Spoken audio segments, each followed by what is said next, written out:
Hi, I'm Nick. I spend a lot of time on YouTube. If I actually bothered to check my average daily time on the site, I would probably go down a mental spiral wondering what I could have accomplished if I spent that time doing something actually productive. But, like any good addict, I've ignored the problem and instead decided to simply shift my addiction to something I can feel slightly better about. But what could I shift to? This was an era of YouTube dominated by gaming, reactions, and other short-form content. This is a time in which TikTok was starting to make its foothold in the industry. Everyone was moving in that direction, keeping their videos as short as they could while still maximizing ad revenue. I watched as creators moved away from 40+ minute let's plays to 8-minute videos with more edits than actual gameplay. But lucky for me, right around this time, a major shift began on the platform that could be directly attributed to the same world event every recent internet occurrence eventually ties back to. The world suddenly stopped. It was no longer socially unacceptable to rot inside your home all day. In fact, it was required. Now you had all these people who would spend their time doing outdoor active hobbies locked away. They were depressed, lonely, bored. These people lacked stimulation, entertainment, so they turned to all that was left. The dark frontier once looked down upon as filth was now their final bastion of hope. They turned to the internet. Welcome to the internet. Have a look around. Anything that brain of yours can think of can be found. We've got mountains of content, some better, some worse. If none of it's of interest to you, you'd be the first. Not only were there now more people on the internet, but they also had more time to spend on it. The average Joe now had an average daily screen time that could rival even the most unbathed of weebs and degenerates. So when people suddenly had hours to burn on your website every day, those 8 to 10 minute videos weren't getting the job done. This is when we saw something new break onto the scene and take hold of the content industry to this day: the video essay. I fell in love, and over the years the medium of content developed, and so did my taste. But my basic appreciation for the video essay remained, and over a year ago now I started my own YouTube channel, where I posted videos in a similar genre. This is where I should mention that I am also a very analytical person. When I enjoy something, I like to break it down and understand it at a deep level. I have a tendency to study things, so when I started making these videos, I wanted to find out exactly what made a good video essay. And that's what we're going to do today. Based on the videos I enjoy watching, I gathered a list of creators with varying styles to dissect for the sake of this study. I landed on these 5: Super Eyepatch Wolf, Yiisu, Spaceman Scott, Chargie, and Nexo. My goal is to go over these channels and figure out what they have in common despite the differences in subject matter that make their respective content so enjoyable. To start, let's talk about the smallest channel of the group with 62.1 thousand subscribers, Yiisu. Technically, Yiisu does beat out Chargie in terms of actual full video essays uploaded to YouTube, but seeing as Chargie already had an established background in short-form content on TikTok, it's safe to say that Yiisu has by far the least uploads of any of the creators we will talk about. Currently, his channel features only 7 videos, but man, did he go on a run. His first 3 straight uploads all achieving over 1 million views. Things that stood out to me early on were 1. The length of his videos. His 2 earliest and most viewed uploads were on the shorter side for the genre at 40 minutes and 33 minutes respectively. Despite this, he also has quite a few longer uploads with varied success. With his videos The Best Ripoff of All Time, The Worst Episode in Television History, and The Horrors of Singularity, having runtimes of 2 hours and 47 minutes, 1 hour and 26 minutes, and 4 hours and 7 minutes respectively. Doing some math, Yiisu's sub-hour uploads averaged to approximately 35 minutes per video and received an average of 869,000 views per upload. On the other end, his hour-plus videos had an average runtime of approximately 2 hours and 47 minutes and received an average of 474,000 views per video. So it seems there might be some evidence that keeping video essays in the sub-hour range gets better performance. The second major highlight I noticed was the editing. While a large portion of video essays would feature a large amount of B-roll footage throughout their runtimes, Yiisu immediately set himself apart by utilizing a high-speed style and frequent edits like one would see in shorter form content. This did give his videos a notable unique aesthetic and, in my opinion, made them more visually engaging. This set itself apart right out the gate with his video The Best Mobile Game You Can't Play. Imagine this. It's late 2010 and you're sitting in front of your TV playing Call of Duty, Black Ops 1, or whatever was popular back then. That's about all the highlights I have for Yiisu, so let's move on to our next channel of discussion. With 126,000 subscribers, Spaceman Scott. Spaceman Scott started out in the early days of YouTube, uploading creepypasta readings to moderate success. Then, after a few years of dormancy, he returned with his smash hit debut into the video essay world. His video, titled Markiplier Welcome to the Game and the Ethics of Developer Trolling, racked up 1.4 million views. Now let's go over the highlights I noticed for this creator. We're going to talk about length again really quick, as I feel it's an important overarching theme for today's discussion. This creator also tends to upload shorter videos, his sub-hour videos averaging at approximately 42 minutes in length and averaging 929,000 views. As for Hour Plus, we see an average length of 1 hour and 45 minutes and an average of 677,000 views. Once again, the sub-hour gang is on top. Editing.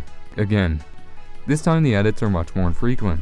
Spaceman Scott's videos having a slower pace in terms of edits and featuring much more B-roll footage. But what did stand out with his videos was the editing style. This is kinda hard to describe, but the editing across his creator's videos are very consistent. You can sit down and watch all of his uploads with no context and very easily tell that they were edited by the same person. This helps create a consistent vibe, which improves the viewing experience for returning watchers. 3. Another thing that really stood out with Spaceman Scott in particular was the unique topics of his videos. Now, don't get me wrong, all the creators in the videos I'm talking about are original and feature interesting topics. But a lot of these can boil down to, here's a piece of media, now I will summarize it.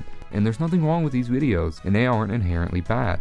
Heck, I consume and enjoy a lot of videos that fall under that exact archetype. But it does allow creators like Spaceman Scott to really stand out when the topics of their videos are more rooted in discussion and deeper than surface level coverage. With that being said, let's move on to the next creator. With 70,000 subscribers, Chargie. I wasn't initially sure if I wanted to include Chargie in this video, as he is a newcomer to the scene and has a limited pool of content. Yet, after going on a binge of his videos, I couldn't resist. Chargie brings such a unique vibe to the genre and is really impressed with his transition from short-form TikTok content to one of the most long-form focused genres on YouTube. So let's get into the highlights. First, we'll discuss length once again. Now this is tough because Chargie really focuses on the shorter side, with only one video over an hour. His upload, Nobody Talks About Mother 1, coming up at exactly 1 hour and 1 minute, with 189,000 views. His other uploads add up to an average runtime of 30 minutes, said videos putting up an average of 176,000 views, marking the first to have less average views on sub-hour uploads. Not that this is really a fair example. 2. Pace. If it wasn't obvious from the shorter length of the videos, Chargie keeps a breakneck pace for his content and edits befitting of his TikTok origins. Now don't get me wrong, long videos are obviously a staple of the genre and have their place, but I'd be lying if I didn't say I love Chargie's shorter content. It's great in terms of engagement and can really feel like it's trimming the fat where other videos might pad for length and quickly become a slog. And what you're likely waiting for if you've seen Chargie's content before, 3. The editing. Everything I said about Spaceman Scott's unique aesthetic applies to Chargie 10 times over. Not only are the edits just good, but they ooze style with the lo-fi and digital age aesthetic Chargie captures. He also uses a lot of original art, which is just awesome. Most people aren't going to be talented enough to make their own assets like this, and even the ones who are likely aren't going to be willing to put in that much effort. Okay, I know I'm gushing, so I'm going to move on, but man, if you haven't checked out Chargie's content, you really should. Alright, enough glazing. And now for the biggest creator on our list, with 3.56 million subscribers, Nexo. Getting his start a solid 7 years ago, Nexo has consistently uploaded all throughout that period. And I think that segues well into my first highlight. 1. Consistency. While he hasn't had the most impeccable upload schedule, especially the last 3-ish years, he still put out a solid 5 or so videos per year for 7 years. If you can go that long with even decent consistency, especially in a long-form genre like this where you can see creators taking 6+ months between videos, couldn't be me. I think this earns admiration. 2. I once again want to bring up the vibe. Nexo keeps a very consistent, simple lo-fi style to his videos. He also does a good job at maintaining a somber tone fitting for the horror and mystery related topics he covers. All in all, this makes it a breeze to continually return to his content, with a pretty good notion of what you're going to get when you do, making him a great comfort creator for internet horror fans. 3. Finally, we have to talk about length. Nexo has a far larger catalog than anyone I've talked about, so I just took his 5 most viewed videos in each of the 2 categories. For sub-hour, we have an average length of roughly 38 minutes and an average view count of 8.4 million views. For Hour Plus, we have an average runtime of an hour and 50 minutes and an average of 7.2 million views, once again being slightly edged out by the shorter content. Maybe our attention spans have been rotted beyond repair.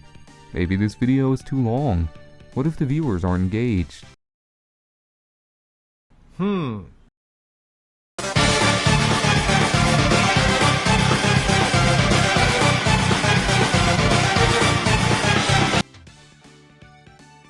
Much better. And now for the last creator we will be covering in this video, and I think this is the individual that showed me not only what a video essay should be, but what a video essay could be. So before I dive into that, let's get our obligatory length discussion out of the way. 1. For Super Eyepatch Wolf with 1.78 million subscribers, we certainly see a propensity for longer videos. While he favored some of our content in the earlier days of his channel, in recent times we've seen a major shift to Hour Plus. Once again, we have a huge catalog of content, so like with Nexo, I chose the 5 most viewed in each category for these metrics. For Hour Plus, we have an average length of an hour and 43 minutes, and an average of 4 million views per video. On the shorter end, we see an average length of 29 minutes, the shortest on the list, with an average of 7.12 million views per video, absolutely smoking the longer form content. 2. Alright, let's get back into what I was talking about before. What makes Super Eyepatch Wolf, in my opinion, the standard for video essays? And the first thing I noticed is that this guy can talk about anything. And I mean it. Nothing exemplifies this more than his upload, Buying a PC with Dell, My Journey into Hell. In this video, we watch as, for over 35 minutes, this creator describes his, admittedly poor, experience buying a Dell computer, and throughout the entire runtime you are not only entertained, but engaged. His ability to take the traditional video essay format and use it to tell a story is beyond impressive. And there's another video of his I think establishes this fact even more so, one of my favorite videos ever posted to the internet. This is What the Internet Did to Garfield.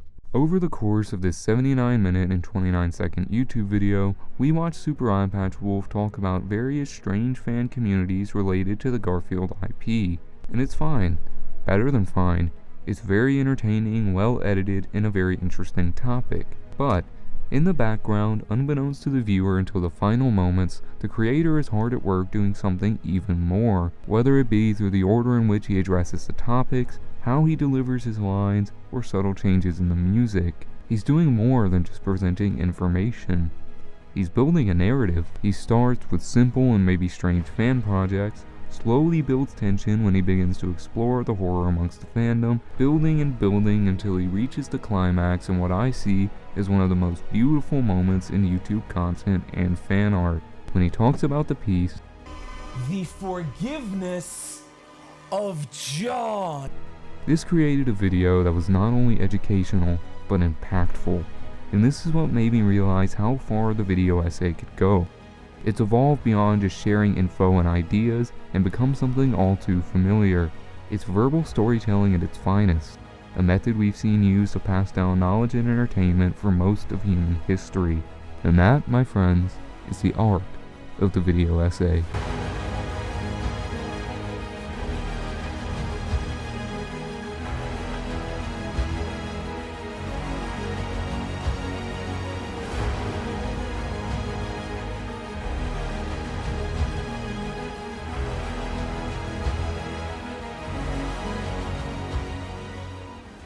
Bye.